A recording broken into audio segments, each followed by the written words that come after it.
novo zabavo. V zavetju krošnje so opazovali novi pimpan in bilo je kaj videti. V grobju so se naselili vrabci in začeli delati gnezda. Juhu, so vpili pimpanovci. Včasih pa so vrabci posedali na visokih vejah, se spogledali in se vsi hkrati pokahali. So se smejali pimpanovci. To je čisto poseben dež. To jutro pa je vrabec priletel prav v njihovo skrivališče. So vzkliknili pimpanovci. Dober dan, ime mi je Drobtinko in sem prišel po pomoč. Je bil presenečen pan. Vsi vrabci v železobetonu čivkajo, da ste pimpanovci ljudstvo, ki je najbolj prijazno od vseh prijaznih. Hvala, hvala. Prosim, pridite nam pomagati. In so šli.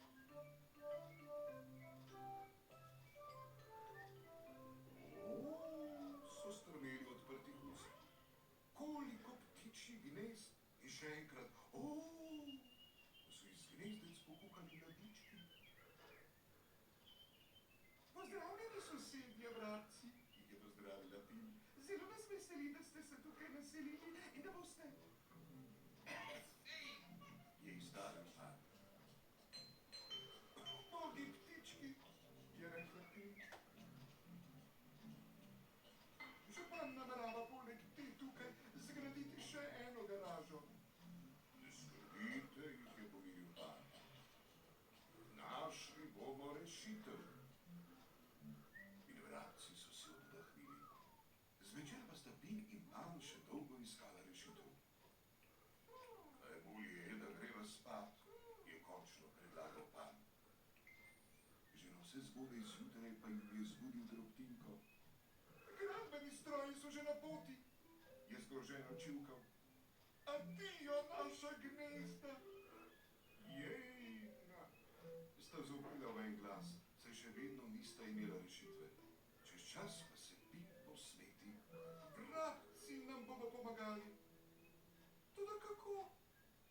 Naredili boste čisto poseben dež, saj znate. Pimpanovci so se z vrabci postrojili na drevesa. Sedaj je čas, je vztegnil pan in dal znak.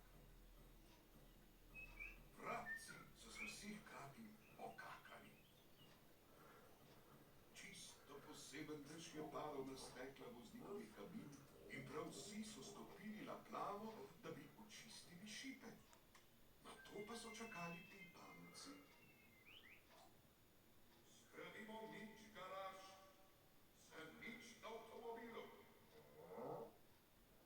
Zgradimo nič garaž, za nič avtomobilov. So se drli prav vsi. Železobetonci so se čudili, saj niča še nikoli niso gradili.